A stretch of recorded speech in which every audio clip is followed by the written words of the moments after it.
अस्सलामुअलैकुम dear students, मेरा नाम है मोहम्मद आतिफ याकूब और उम्मीद करता हूं कि आप सब बखैर आफियत हैं।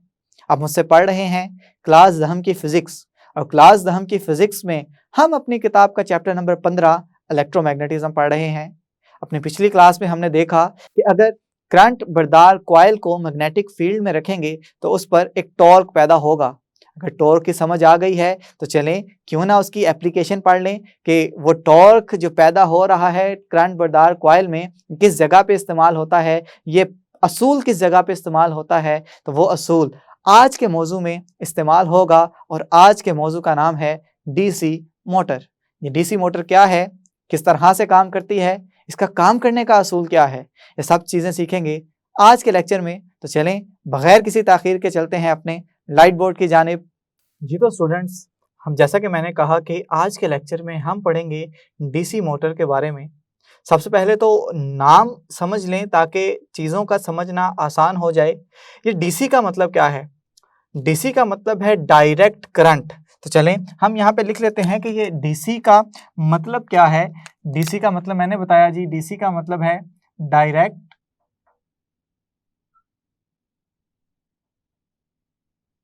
करंट। ऐसा करंट कि जिसकी सिमत तब्दील ना होती हो, जो अगर एक ही डायरेक्शन में चल रहा है वो एक ही डायरेक्शन में चलता जाए, और अगर उसकी सिमत फ़र्ज़ करें कि ये यहाँ पे एंटी क्लॉकवाइज़ है तो हमेशा एंटी क्लॉकवाइज़ रहे, और अगर उसकी सिमत क्लॉकवाइज़ है तो वो हमेशा क्लॉकवाइज़ रहे, उसकी सिमत तब्दील ना हो। ऐसे करंट को नाम दिया जाता है डायरेक्ट करंट का। अब मोटर किसे कहा जाता है? आपने बुनियादी जो साइंस पढ़ी थी उसमें चीज़ ये पढ़ी थी कि मोटर किसी भी ऐसे आले को कहते हैं कि जो इलेक्ट्रिकल एनर्जी को तब्दील करती है मैकेनिकल एनर्जी में। तो चलें मोटर के बारे में भी कुछ इन्फॉर्मेशन लिख लेते हैं ताकि चीज़ों का समझना आसान होता चला जाए। तो मोटर क्या है? जो इलेक्ट्रिकल एनर्जी को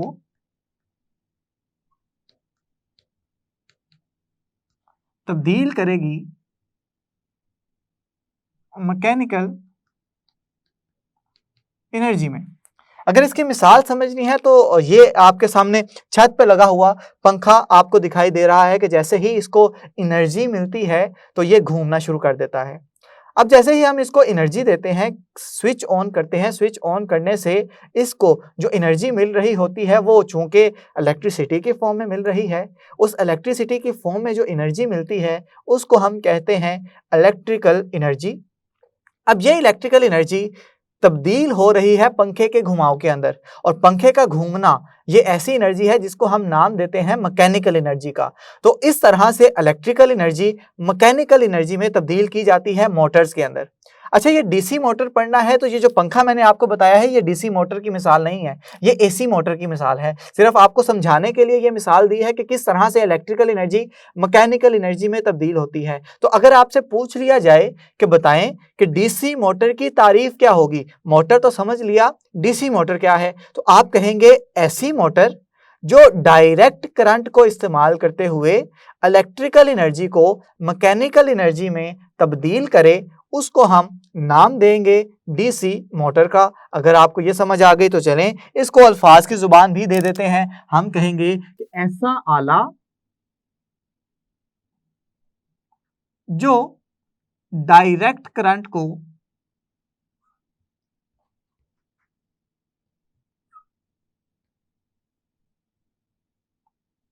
इस्तेमाल करते हुए इलेक्ट्रिकल एनर्जी को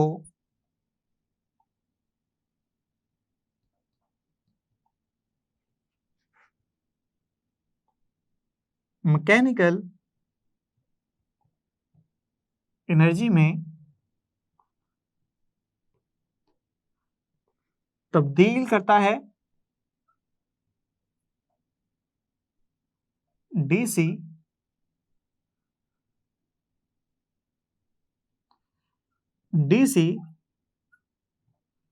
मोटर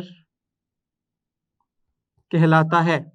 तो हमने डीसी मोटर की तारीफ देख ली है कि डीसी मोटर को अगर पूछ लिया जाए इम्तिहान के अंदर या कोई टीचर क्लास में पूछ रहे तो आप डीसी मोटर की तारीफ करने के काबिल हो गए। अब सवाल यह है कि ये डीसी मोटर काम किस तरह से करती है। अब अगर डीसी मोटर कोई ना कोई वर्क परफॉर्म कर रही है, इसका चलने का कोई ना कोई मैकेनिज्म है, तो इसके पीछे डेफिनेटली कोई ना कोई असूल भी तो होगा। ये किस असूल के तहत, किस असूल को मद्देनजर रखते हुए ये डीसी मोटर काम करती है कि इलेक्ट्रिकल एनर्जी को मैकेनिकल एनर्जी में तब्दील करती है। तो सबसे पहले हम यहाँ पे हेडिंग देंगे कि डीसी मोटर का काम करने का असूल क्या है। इसे वर्किंग प्रिंसिपल भी कहा जाता है कि डीसी मोटर का अगर पूछ ले वर्किंग प्रिंसिपल क्या है, तो जरा याद करें पिछले लेक्चर में हमने क्या पढ़ा है। पिछले लेक्चर में हमने ये पढ़ा है कि अगर मैग्नेटिक फील्ड में कोई करंट कैरिंग कॉइल रख दिया जाए तो वो घूमना शुरू कर देता है। करंट कैरिंग का मतलब है इलेक्ट्रिकल एनर्जी उसको मिल रही है, घूमना, घुमाओ आ गया तो इसका मतलब है मैकेनिकल एनर्जी उसमें आ गई। तो इसका मतलब है जो पिछले लेक्चर में हमने हेडिंग पढ़ी कि मैग्नेटिक फील्ड में करंट बरदार कॉइल पर टार्क, ये ही इसका असूल है। तो चलें हम इसको लिख देते हैं कि डीसी मोटर का काम करने का असूल है कि जब मैग्नेटिक फील्ड में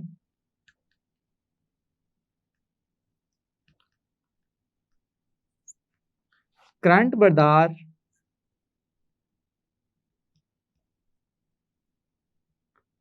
कॉइल को रखा जाएगा तो उस पर टार्क पैदा होगा जो इस कॉइल को घुमाना शुरू कर देगा और इस घूमने की वजह से ये इलेक्ट्रिकल एनर्जी तब्दील हो जाएगी मैकेनिकल एनर्जी के अंदर, तो जिससे ये डीसी मोटर काम करना शुरू कर देगी। तो चलें क्यों ना इस डीसी मोटर के अज्जा की एक फहरिस्त तैयार कर ली जाए। सबसे पहले डीसी मोटर में आता है मुस्तकिल मैग्नेट। इस मुस्तकिल मैग्नेट के अंदर रखा जाता है एक करंट बरदार कॉइल को, जिसे आर्मेचर भी कहते हैं। इसके अलावा यहाँ पे मौजूद है एक अदद कमोटेटर। कमोटेटर के साथ लगे हुए हैं 2 अदद कार्बन ब्रशेस और करंट फराहम करने के लिए हमने लगाया है एक अदद बैटरी को। अब इन तमाम अज्जा के मकसद क्या क्या हैं ये हम लेक्चर के दौरान देखते चले जाएंगे। तो चलें बढ़ते हैं मजीद बहस की जानिब। चलें अब देखते हैं कि ये वाकई में हकीकतन कैसे काम करती है। तो उसके लिए जो असेंबली जिस तरह से हमने पिछले लेक्चर में पढ़ी थी कि मैंने एक करंट कैरिंग करंट बरदार कॉइल को किसी मैग्नेटिक फील्ड के अंदर रख दिया था, किसी परमानेंट मैग्नेट के अंदर रख दिया था। पिछली दफा की तरह दोबारा से मैंने जो डायग्राम बनाई है बुक से थोड़ी सी हटके बनाई है ताकि चीजें आपको आसानी से समझ आ जाएं। बुक वाली डायग्राम भी आप स्क्रीन पे साथ लगी देख सकते हैं ताकि आपको दोनों का कंपैरिजन करना आसान हो जाए और दोनों चीजों को समझना आपके लिए आसान हो जाए। तो यहाँ पे देखें, यहाँ पे एक कॉइल है और इस कॉइल को मैंने जोड़ा है बैटरी के साथ। अगर यहाँ पे चार्जेस मूव करेंगे तो चार्जेस मूव करते करते इसमें एक कन्वेंशनल करंट पैदा होगा और कन्वेंशनल करंट की यहाँ पे जो सिमत होगी वो कुछ इस तरह से होगी जो मैं एरो के जरिए दिखा रहा हूं आपको। ये कुछ इस तरह से अपना पूरा चक्कर कंप्लीट करते हुए ये सर्किट कंप्लीट करेगी।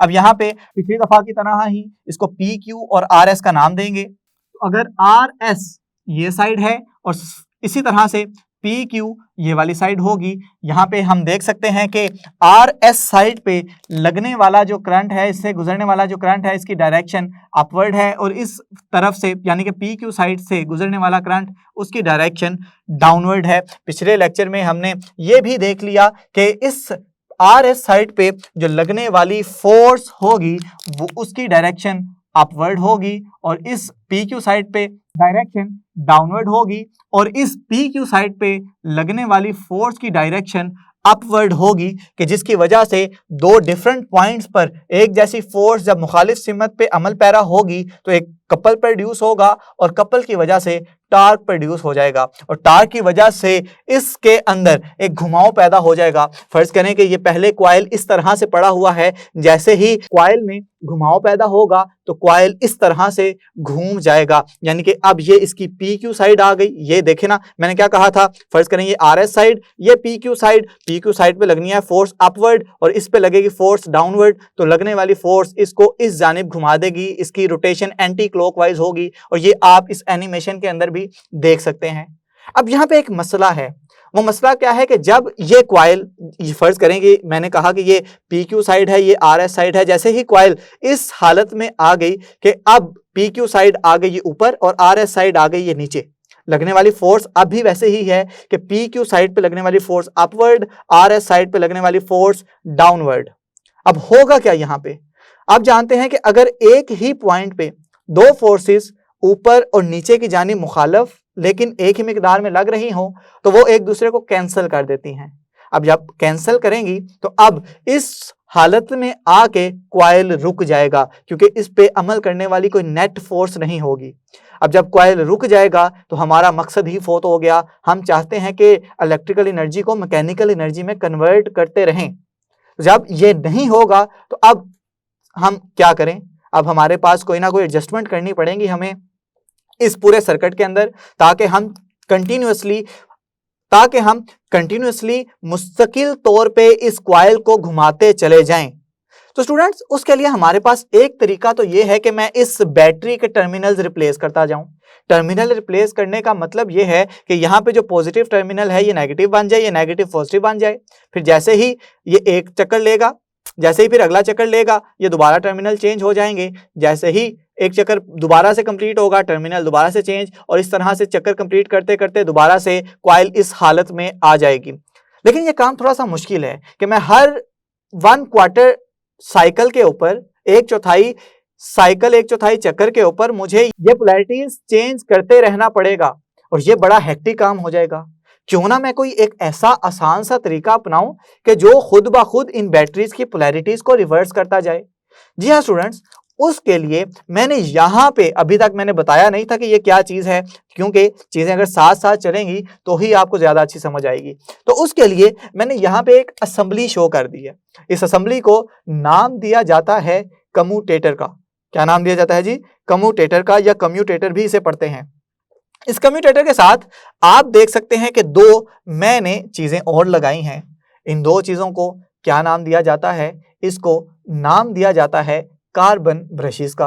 अब ये कम्यूटेटर को स्लिप रिंग्स भी कहते हैं। आप देख सकते हैं कि इन दोनों जगहों पे इनके दरमियान कोई ना कोई वक्फा है, आपस में साथ मिले हुए या जुड़े हुए नहीं है। क्योंकि स्प्लिट रिंग का मकसद ही ये है कि ये स्प्लिट का मतलब है अलग-अलग होना, पार्ट्स में होना। तो स्प्लिट रिंग्स यहाँ पे मैंने जो लगाए हैं इसका मकसद क्या है ये भी थोड़ी देर बाद देखते हैं। तो चले मैं यहाँ पे बता देता हूँ कि जो ब्लू लाइन में लगी हुई चीज है इसको हम कम्यूटेटर भी कहते हैं और स्प्लिट रिंग्स भी कहते हैं। और ये जो ग्रीन साइड पे मैंने साथ दो छोटे छोटी चीजें लगाई हैं इनको कार्बन ब्रशेस कहते हैं। स्टूडेंट्स ये कार्बन ब्रशेस ग्रेफाइट के बने होते हैं। अब सवाल ये पैदा होता है कि क्यों ये ग्रेफाइट के ही बनाए गए, किसी और मटेरियल के क्यों नहीं बनाए गए? एक तो वजह यह है कि ग्रेफाइट एक कंडक्टर है और साथ ही साथ इसकी लुब्रिकेटिव प्रॉपर्टीज होती हैं। लुब्रिकेटिव प्रॉपर्टीज होने का मतलब यह है कि इसके दरमियान फ्रिक्शन कम से कम होगी। फ्रिक्शन कम से कम होगी तो एनर्जी का ज़िया कम से कम होगा, जिससे हमारी मोटर मौसर तरीके से काम जारी रख सकेगी। तो ये दोनों चीज़ें मैंने आपके सामने लिख दी हैं। अच्छा, अब स्प्लिट रिंग्स का क्या मकसद है, इन कार्बन ब्रशेस का क्या मकसद है? स्प्लिट रिंग का मकसद ये है कि जैसे ही कॉइल इस हालत से इस हालत में आएगी तो खुद ब खुद इनकी पोलैरिटीज चेंज हो जाएंगी। पोलैरिटीज चेंज होने का मतलब यह है कि पी क्यू साइड जो पहले नेगेटिव टर्मिनल से जुड़ी हुई थी अब वो पॉजिटिव टर्मिनल से जुड़ जाएगी, और इसकी आर एस साइड जो पहले पॉजिटिव टर्मिनल से जुड़ी हुई थी नेगेटिव टर्मिनल से जुड़ जाएगी। जैसे ही पॉजिटिव और नेगेटिव टर्मिनल से जुड़ेगी तो देखेंगे कि अब लगने वाली फोर्स इस तरह होगी कि पी क्यू साइड पे लगने वाली फोर्स इस डायरेक्शन में होगी, आर एस साइड पे लगने वाली फोर्स बाईं साइड पे होगी। तो अब ये कॉइल मजीद एक टर्न ले लेगी इस तरह से। दोबारा से पोलैरिटीज चेंज होगी तो पी क्यू साइड अब जो ये आई इस पे लगने वाली फोर्स डाउनवर्ड होगी, इस आर एस पे लगने वाली फोर्स अपवर्ड होगी। ये मजीद एक फ्लिप लेगा और फ्लिप लेने से ये इस सूरत हाल में आ जाएगी। और जैसे जैसे ये चक्कर कंप्लीट होते जाएंगे, चक्कर पूरे होते जाएंगे, एक चौथाई से फिर आधा, आधा से फिर तीन चौथाई से फिर पूरा, जैसे जैसे चक्कर अब बढ़ते चले जा रहे हैं पोलैरिटीज खुद ब खुद चेंज हो रही हैं। पोलैरिटीज के चेंज होने के साथ साथ इन पी क्यू और आर एस साइड पे लगने वाली फोर्स की सिमत भी मुख्तलिफ हो रही है, और इन फोर्सेस की सिमत के मुख्तलिफ होते हुए, इन फोर्सेस की सिमत के तब्दील होते हुए कॉइल जो है मुसलसल चक्कर लगाता रहेगा, तो इससे बैटरी से मिलने वाली इलेक्ट्रिकल एनर्जी तब्दील होती जाएगी मैकेनिकल एनर्जी के अंदर। और यही वो राज है, यही वो हकीकत है कि जिसके पीछे ये डीसी मोटर काम करती है। अब अगर मैं चाहता हूं कि डीसी मोटर ज्यादा तेजी से घूमे, अगर मैं एक कॉइल यहां पे लेता हूं तो इसका मतलब है कि ये डीसी मोटर पे लगने वाली फोर्स थोड़ी सी कम होगी। मैं चाहता हूं कि डीसी मोटर बहुत ज्यादा इफेक्टिवली, बहुत ज्यादा तेजी से घूमे, तो इसके लिए मुझे क्या करना पड़ेगा? एक तो मुझे इस कॉइल के चक्रों की तादाद बढ़ानी पड़ेगी। यानी पहले अगर एक चक्कर है, मैं 2 चक्कर करूंगा तो स्पीड थोड़ी सी बढ़ जाएगी, 3 करूंगा मजीद बढ़ेगी, 4 करूंगा मजीद बढ़ेगी। इसी तरह बढ़ाते बढ़ाते फर्ज करें मैं चक्रों की तादाद कैपिटल एन कर दी। कैपिटल एन करने से वो चक्रों की तादाद लेट से 100 हो गई, 1000 हो गई, 10,000 होगी। तो इससे उस मोटर के घूमने की स्पीड यानी कि टॉर्क के अंदर इजाफा होगा। या मैं दूसरा तरीका भी अपना सकता हूं कि इस कॉइल में बहने वाले करंट की मिकदार बढ़ा दूं। करंट की मिकदार बढ़ेगी जिससे वो वाली मैग्नेटिक फील्ड इस मैग्नेट के मैग्नेटिक फील्ड के ज़ेरे असर आएगी, दोनों एक दूसरे के साथ इंटरेक्ट करेंगे और इंटरेक्शन से क्या होगा? ज्यादा फोर्स लगेगी और उस फोर्स की वजह से कपल प्रोड्यूस होगा और उस कपल से टॉर्क पैदा होगा। और या मैं तीसरा तरीका भी अपना सकता हूं। मैं तीसरे तरीके में यह करूंगा कि मैं इस मैग्नेट की मैग्नेटिक फील्ड बढ़ाता चला जाऊंगा। मैग्नेट की मैग्नेटिक फील्ड बढ़ाऊंगा तो दोबारा से इंटरेक्शन बढ़ेगी, इंटरेक्शन से फोर्स बढ़ेगी, फोर्स से कपल बढ़ेगा और कपल से टॉर्क बढ़ेगा। या मैं एक और तरीका भी अपना सकता हूं कि मैं इस कॉइल का एरिया बढ़ा दूं। फर्ज करें कि अगर ये एरिया अभी यहां तक है, मैं इसको उठा के थोड़ा बिल्कुल इसके एज तक ले आऊं कि जिससे ज्यादा फील्ड लाइंस इसके अंदर से गुजरेंगी। ज्यादा फील्ड लाइंस इसके अंदर से गुजरने का मतलब ये है कि ज्यादा फील्ड लाइंस एक दूसरे के साथ इंटरेक्शन कर रही हैं। एक दूसरे के साथ इंटरेक्शन करने का मतलब ये है कि एक दूसरे पर वो ज्यादा फोर्स लगाएंगी। ज्यादा फोर्स लगाने का मतलब ये है कि कपल ज्यादा पैदा होगा और कपल ज्यादा पैदा होने का मतलब ये है कि टार्क ज्यादा पैदा होगा। तो ये सारी चीजें मैं एक पॉइंट की सूरत में यहाँ पे लिख देता हूं कि पॉइंट की सूरत में मेरे लिखने का मतलब ये है कि टॉर्क वो डायरेक्टली प्रोपोर्शनल है एन के, टॉर्क डायरेक्टली प्रोपोर्शनल है आई के, टॉर्क डायरेक्टली प्रोपोर्शनल है मैग्नेटिक फील्ड के और टॉर्क डायरेक्टली प्रोपोर्शनल है एरिया ऑफ द कॉइल के। तो ये सारी चीजें हमने पिछले लेक्चर में भी देखी थी कि किस तरह से हम किसी भी कॉइल का टॉर्क बढ़ा सकते हैं, उसके घूमने का इफेक्ट बढ़ा सकते हैं। तो उम्मीद करता हूं कि डीसी मोटर क्या है ये भी आपको समझ में आ गई, डीसी मोटर काम किस तरह से करती हैं ये भी आपको समझ में आ गई। अब एक बहुत अहम शॉर्ट क्वेश्चन जो अक्सर पूछा जाता है कि बताएं ये जो स्प्लिट रिंग्स आपने यहाँ पे इस्तेमाल की हैं इसका मकसद क्या है?